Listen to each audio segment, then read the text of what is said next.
Alrighty, hello and welcome. My name is Graham McDonald, General Manager here at ITSMF UK. I'm joined by Jan and Claudine from GamingWorks today, who are very kindly going to talk through the range of business simulations that both GamingWorks offer and that we offer to ITSMF UK members. Hopefully everyone on the session today is aware that we do make these, hi there Rachel, we do make these simulation events available to members for free as part of the membership, and that in part ties back to my background, where over the years I've been in the training industry many years now, and I've seen the value of these business simulations, the flexibility and the range of options and the ways it can be delivered, which Jan and Claudine will cover shortly during the presentation, are amazing. But I do find that many members that I speak with still aren't aware of business simulations and the value they can provide. So a really important session today, just to bring the, as I say, the possibilities to life, and to highlight some of the topics that we'll be covering for members today. And we will be following up with a link to the recording and a link to the event schedule where you can see the simulations and get registered for those throughout the year. As I say, I'll hand over to Jan and Claudine to formally introduce themselves in a moment, but a quick bit of housekeeping from me. The presentation today is due to last around 40 minutes. As mentioned, we are recording the session as well, so you can catch up and share with your colleagues at a later date. We have allowed some time for questions at the end. Please submit those as we go through using the Q&A in the bottom right-hand corner. As I mentioned, we are recording it. Please do take the opportunity to look through the event recording section on the member area. We've got a good 160 plus hours of content available to you, which can be viewed using YouTube. So again, plenty of content over the last few years now. And finally, always looking at the future and future events, future webinar topics. We'd love to get your feedback. So again, if there's content you'd like to see that's relevant to projects you've got coming up or are focusing on at the moment, please do drop us a line. We can very fortunate that we have access to the likes of Jan, Claudine, and many other industry experts that we can call on. So again, please do let us know. We can make sure we schedule some of those events later in the year. So that's enough from me. Let me stop talking. Hand over to Jan and Claudine to kick things off. Over to you guys. Yes, well, welcome, Jan and Claudine. So Claudine, maybe you can start introducing yourself. I've been a consultant for over 20 years, working with processes, ITIL, government, different kind of things. And in all my projects, I always use simulation. And I was fortunate to join the GamingWorks a few years ago and be able to play games all day and try to include you and other partners and customers to play games, to get to know how things work, new theory, new ways of work, etc. Yes, and I'm Jan Schild. I'm the founder of GamingWorks about 20 years ago. And since then is designing games, delivering games, doing trainer is my focus area and also a big hobby. I'm happy Claudine joined the company, and because then we have a little bit more experience and power. For those of you who knew Paul Wilkinson, Paul was also co-founder of GamingWorks, and well, it's maybe a little bit Dutch humor, but I replaced Paul by Claudine, and unfortunately for Paul, it works perfectly. So thanks. Okay, so that's about us. So what we're going to do is go through some slides during this presentation. So I'm just trying to activate the slides, tell you a little bit about GamingWorks, and for those of you who don't know what simulations are, we will explain in easy words what it is, and maybe more important is what is the value of using a simulation. And then we will go through the 5 most popular simulations that we offer, and we explain why we should use the simulation, and Claudine will facilitate that part of our story. Well, brief about GamingWorks. We have a philosophy, and the philosophy is that learning of new things should happen on the level of understanding and application. With all respect to certification programs, it will give you a certificate, give you a lot of repeatable knowledge, but the real value starts to count as soon as you apply it in day-to-day work. To make a little transfer from a classroom training into day-to-day work, we believe that an interactive workshop could really help to practice your knowledge into a safe environment. It works because in the last years, we built up an international network with 400 plus partners in 60 countries, and more than 1,000 trainers were trained and offering simulations almost every day. 2 trainings are delivered somewhere in the world. So it is a very popular way of learning. So the question is, what is a simulation? Well, simulation in our principle is not a computer game. So when people say, are you using computers? The answer is yes, to keep the time and to do some scoring. Because we believe that we should practice this team exercise together with people face to face as much as possible in a learning by doing rhythm. Making small mistakes, learn from it, talk about it, and try to do it better each round. It's also important to learn that reflection is crucial, that we should take time to investigate why did it went wrong, or in the positive way, why did we succeed? The other thing is, we should also be able, in simulations, to bring in real problems that we recognize from day-to-day work. So questions or challenges.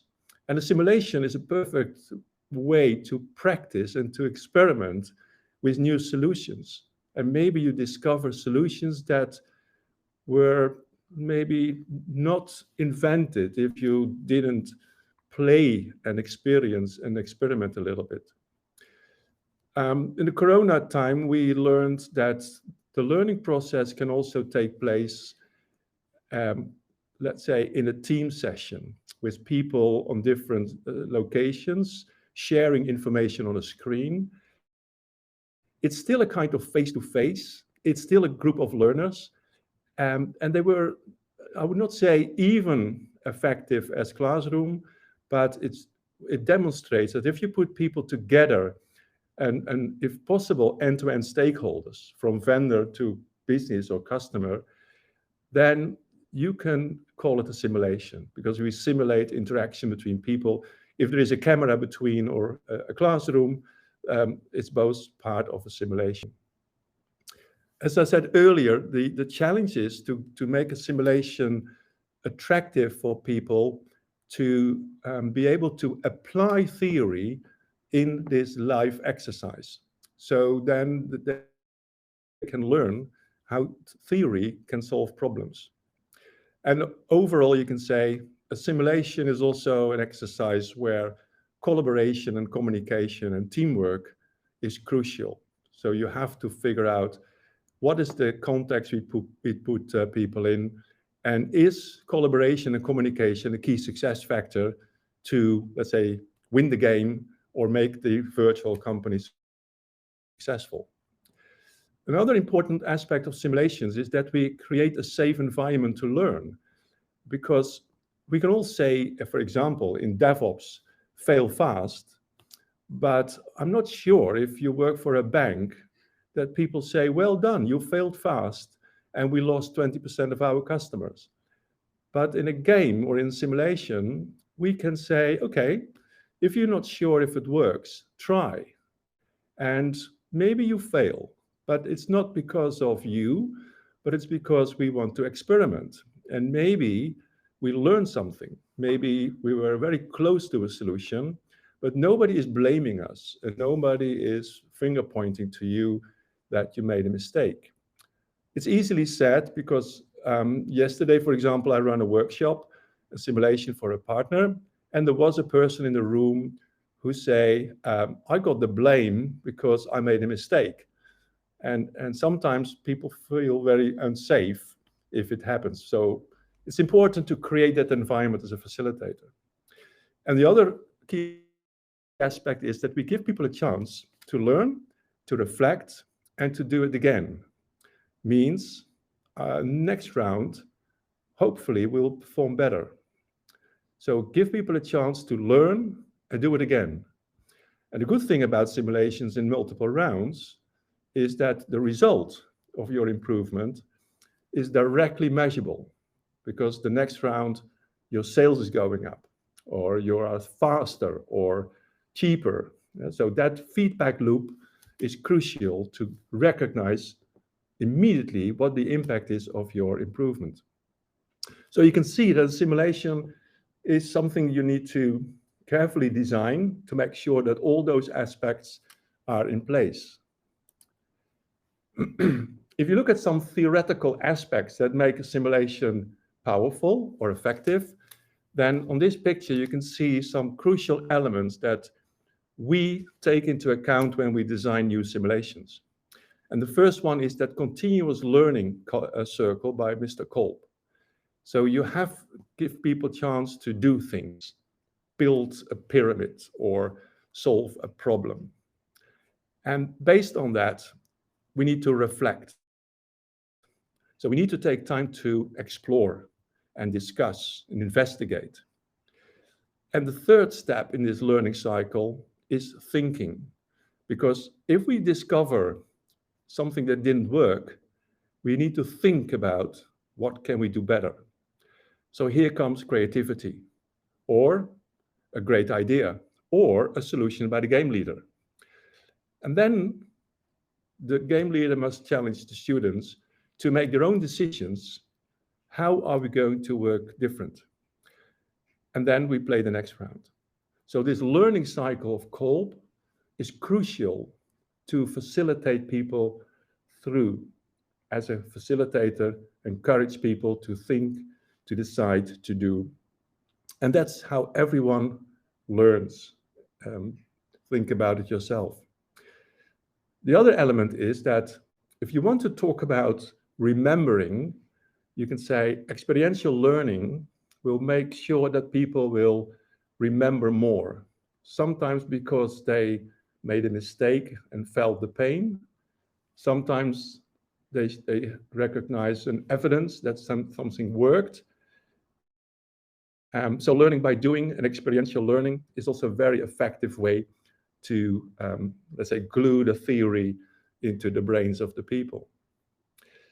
Earlier, we talked about the certification, and of course, I'm a little negative maybe, but the essence is that if you look at the left bottom corner, the taxonomy of Bloom, it says that if you look at learning, the challenge is to bring the learning to a higher level from remembering and repeating, which is in general the certification program, into understanding and application. So you can say, if you only remember the difference between an incident and a problem, without understanding, it will be very hard to apply it in day-to-day work. So what we do with simulations is put people on that level of understanding and application. So if you don't understand it, how can you transfer your knowledge from the classroom into the simulation and later into your work? And the last concept is 70-20-10. That is how professionals in average learn. I think most of us in this call, you can call yourself a professional. And I bet that you all agree that about 70% of what you do is based on your experience, doing your work. When you drive home in a car or in a bus, you are reflecting on the day that you just passed and think about, what did I do? How can I do it better? So 70% of what you're doing is based on that learning model. And 20% comes maybe from people that you trust who will give you some ideas and some coaching. And 10% from reading a book or following a classroom training. So what we try to do with simulations is put these three elements together. So most of the time of a day, we put people in experience mode. So just do what you think you have to do and see if it works. So these building blocks are crucial to extend the learning impact to a higher level. So last question before we dive into the details of different simulations. The question is, how can you use simulations and when are you going to use them? And the second part, we will look a little bit more about specific simulations and how you use them. But in general, you can say that's also our experience from 20 years in this field and all our partners, is that simulations are extremely powerful if you add them to theoretical training. So we have some examples where the game is an exercise after a 1 or 2 day foundation for DevOps or ITIL or whatever, just to give people an exercise to practice what they just learned. Also, the integration in the theoretical training is very powerful. That means you don't put it as the third or second day, but you put it inside the training itself. So you give people some theory, you give them an exercise in the context of the game, you reflect on this, you add new theory, and then you practice. And then a 2-day training can be very interactive, and probably people like it much more than listening to 300 slides over 2 days. If you look at other applications, you can say there is always a moment where new teams will start, or new projects will start, or a new way of working will be introduced. And then simulations are a perfect instrument to create awareness, buy-in, focus on target audience. You can say running a simulation with business people and or decision makers could create that buy-in for a new way of working. Or it can teach people about their specific roles as managers in this fast-changing organization. So then a simulation is a very nice instrument to practice this new way of working and reflect on this. And finally, it's about, you can call it an assessment. I don't mean assess people, but you can say after a few years or months of working, a simulation can bring new ideas. We can assess ourselves. Are we still doing the right things? Can we maybe learn and improve?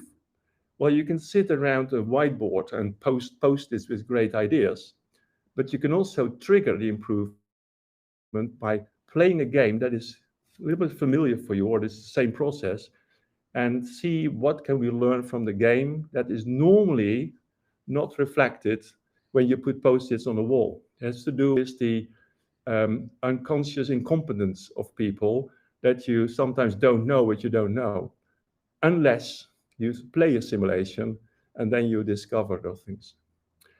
The last option, which we see especially after the COVID time, are the large group events, where we want to bring back the energy in teams or in the organization. And we have multiple examples where we run simulations with 6 or 7 parallel teams with 100+ people to experience the dynamic of the team, get people back to the office, and create new energy. So this is some background about what is a simulation, how you can use them, what are the basic ingredients of a simulation. And now I want to hand over to Claudine to go through our simulations and the specific objectives. Yeah, so we have some online games available, and we have also the classrooms. We will tell you when we go through the different games. I think our most popular are the next ones, the Hollywood Dreams, which talks a little bit about service integration and management. How do you manage different suppliers? The MarsLander, which is the IT service management or the ITIL 4 game that follows up from the Apollo. The Phoenix Project, from the famous book of Gene Kim of the Phoenix Project, talks about DevOps, multidisciplinary teams, end-to-end, managing from services. Fly for You is the game that we developed just last year about SAFe, about PI events. How do you scale agile teams? If you have multiple agile teams in your organization, how you scale them. And Cargo tells us a little bit about the FitSM, which is a light version of service management, where we learn things about service desk, incident management, configuration management, change management, etc. And I will go one by one. And Jan, I have some questions for you if we go into the games. So let's talk a little bit about Hollywood Dreams. So what is the challenge of the companies that have played Hollywood Dreams? Yeah, first of all, Hollywood Dreams is about a company that is really dependent on vendors. So in this context, we have different vendors, a support vendor, an application vendor, and an infrastructure vendor. And the biggest challenge is, how can we align those vendors, and how can we integrate their services into our day-to-day offerings? So that's the main challenge, how to get maximum value out of these vendors. when different vendors collaborate with each other and still doing the same thing for the company. Exactly, and that's what we discover when we run this for a Dutch bank, for example. They had to deal with external vendors, and in the first 1 or 2 rounds, you saw every vendor try to reach their individual goal because of the contract. Sales profit, customer satisfaction. But during the game, they discover that if we move some work from one vendor to another, then the whole impact is much higher for the customer than leaving the vendors with the separate actions. So, so what we learn here in this game is that the company Hollywood Dreams need to orchestrate their different supplies to make sure that their business goals are reached. Yeah. And then in a fast moving market, because Hollywood Dreams, who is selling streaming services for movies, also is thinking about the future. So they also expect that the vendors are very flexible in changing their services in order to align with the Hollywood Dreams. Instead of selling your products, is integrate your service into the service of Hollywood Dreams. While SLAs are still measured on the amount of incidents solved instead of reaction time. Yeah, and that's one part of discussion as well, to adjust the contracts to the benefit of the vendor and deal with all kinds of challenges. So we put about 10 key success factors in the game and 10 fail factors, because we build this game with experts in the market who are experienced in SIAM or governance and management, and they brought in these great ideas, and I translate them into nice interventions and cards. Okay, so this is a little bit about Hollywood Dreams. This game is not available online. No, this is not available because we have this interaction with different stakeholders. They have to move some furniture in the room to stay close together, visualize some work, but no, this is not online available. Okay. Then we go to the MarsLander, which is the follow-up of the Apollo 13, the service management game, the ITIL version 4 game. Of course, this is tells you a little bit about the basic of ITIL version 4, about value chain.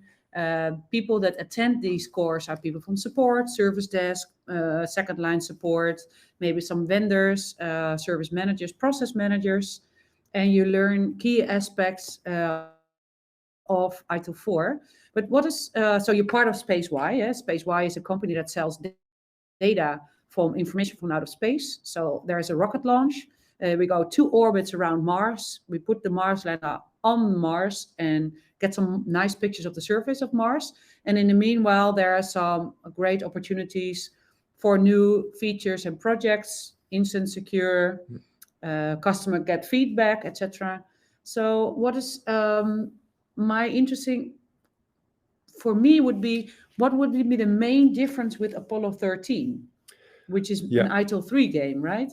Yeah, well, you can call it ITIL 3, but the fact is that GamingWorks started 20 years ago with Apollo 13, which was at that moment a nice instrument to teach people how to apply ITIL 1, 2, and 3 into this challenging context.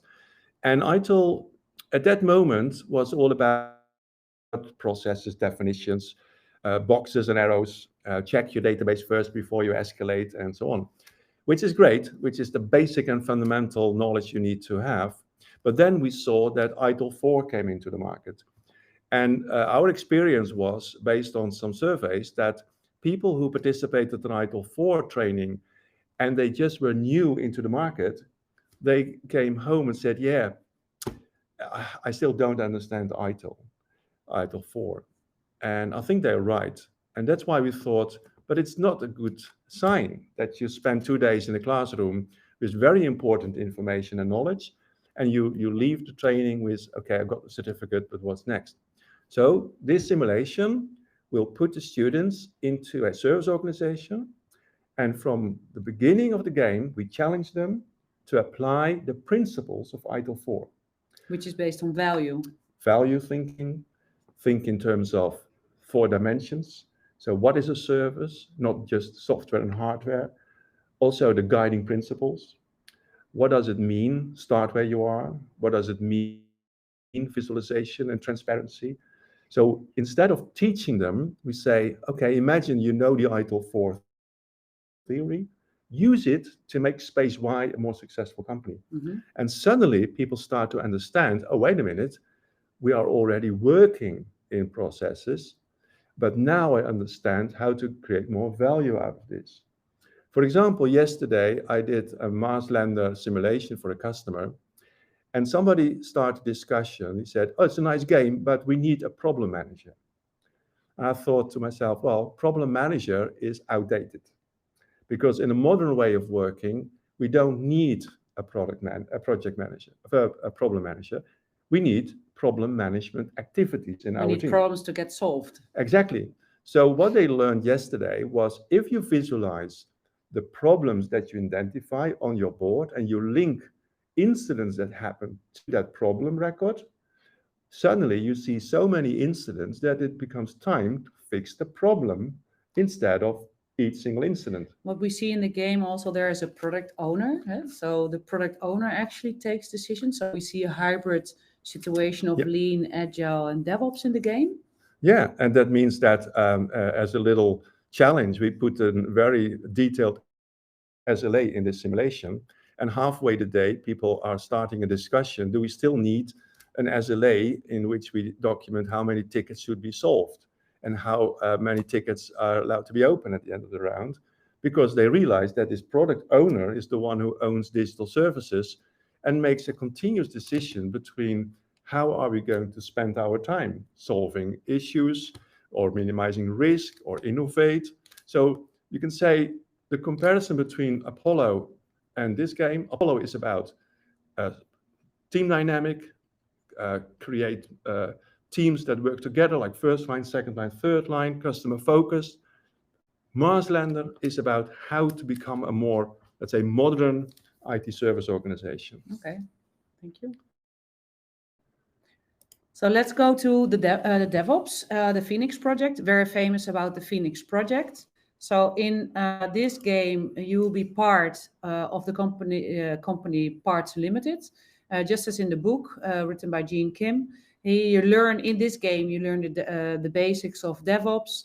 You first feedback, things about multidisciplinary teams, things about visualization, maybe the advantages of automation, of teaching each other, identify bottlenecks, and people with a lot of knowledge. How can you share knowledge with them? The interesting thing is, Jan, the book was written 10 years ago, and it's still one of the most famous simulations we have, and people and partners and customers still asking for this game. Why do you think that is? Well, if you look at the outcomes of each of those simulations, the main learnings are about we still need to work on our collaboration, on our teams, continuous learning, the stand-ups, the visualization. So the funny thing is, this game will not teach people DevOps.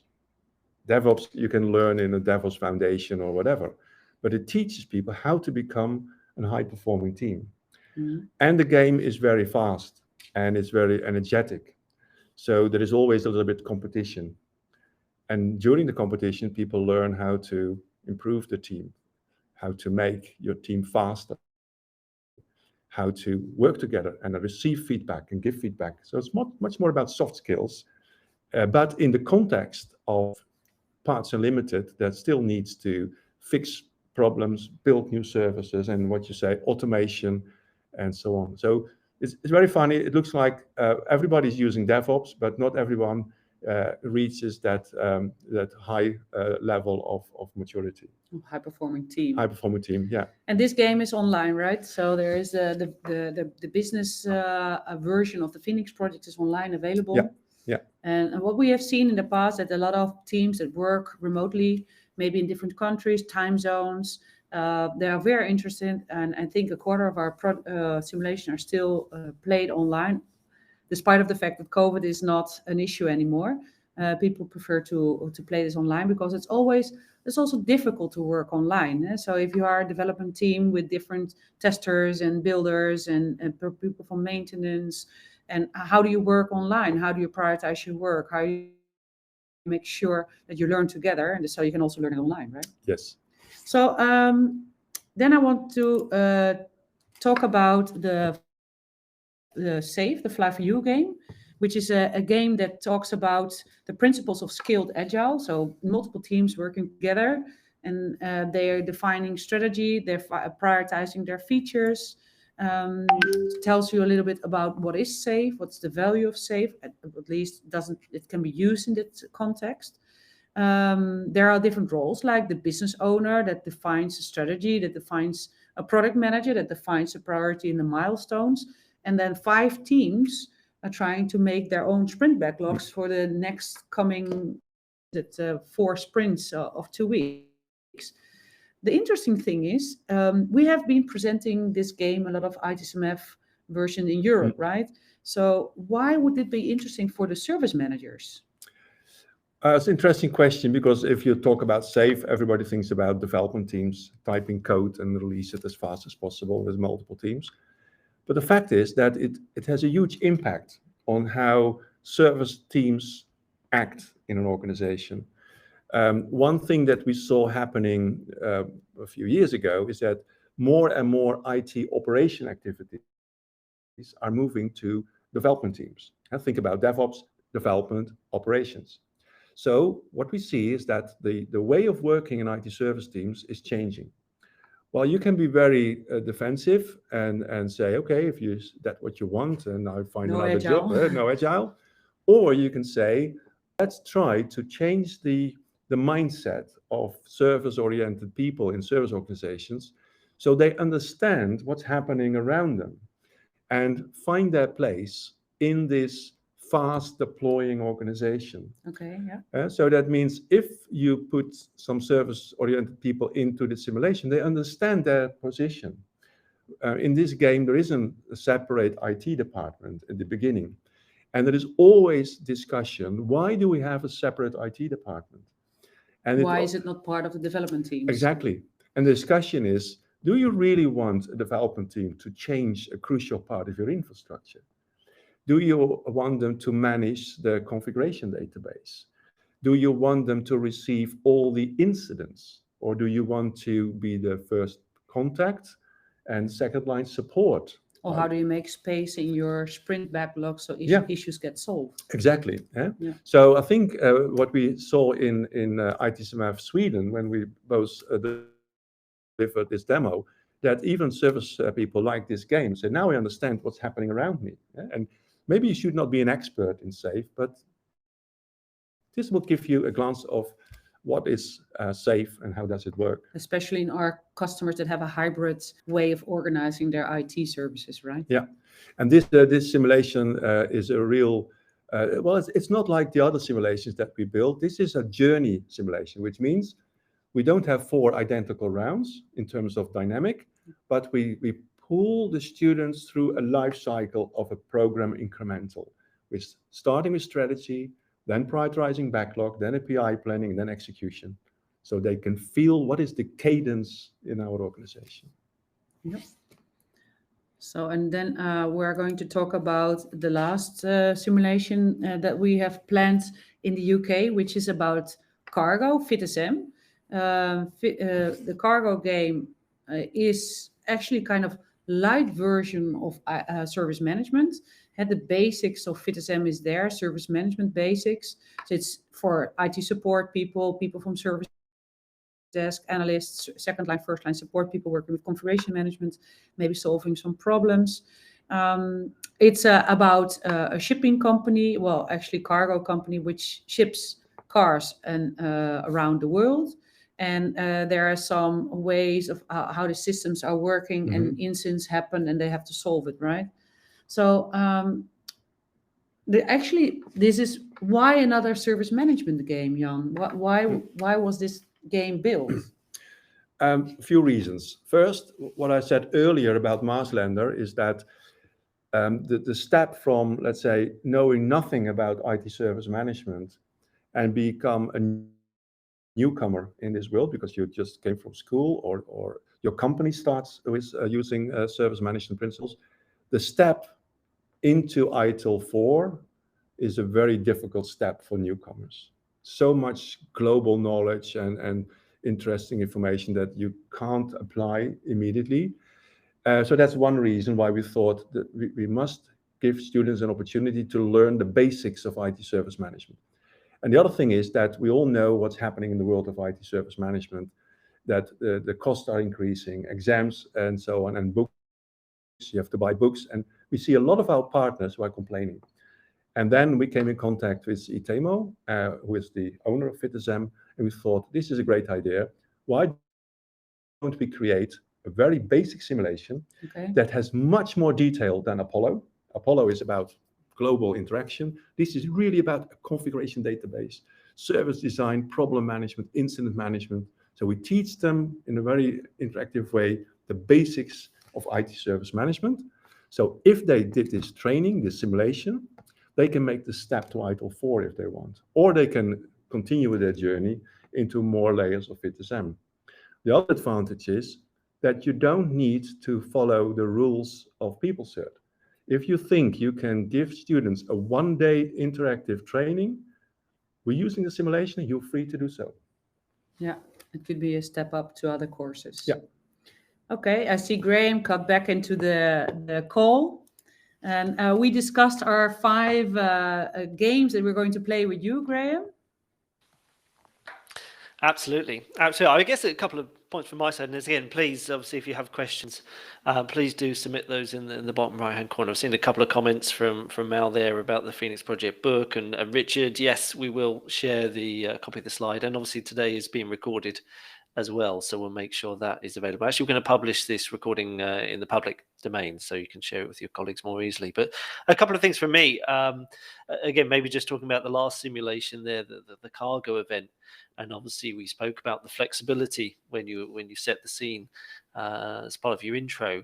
And you know, for us, hopefully, again, some people have picked up. We launched the Introduction to ITSM program last year, and we started with part 1, which was a more traditional event, and then through conversation with Jan and Claudine towards the end of last year, we recognized that the cargo simulation would be ideal for that sort of target audience that we talked about with the apprentices and the graduates. And you know, the flexibility comes in that we're not necessarily really going to talk about FitSM or you know, ITIL or any particular framework. It's going to be more generic. And as I say, it's the flexibility of these simulations. You know, the actual simulation rounds themselves are you know, formulated and targeted, but the commentary, the work around the simulation rounds that Jan and Claudine can bring to the environment. If you speak to them in advance, maybe talk about a dedicated events, which we haven't touched on as well, you know, please contact us or Jan and Claudine directly if you think a dedicated delivery of that, any of these events are relevant for your organization.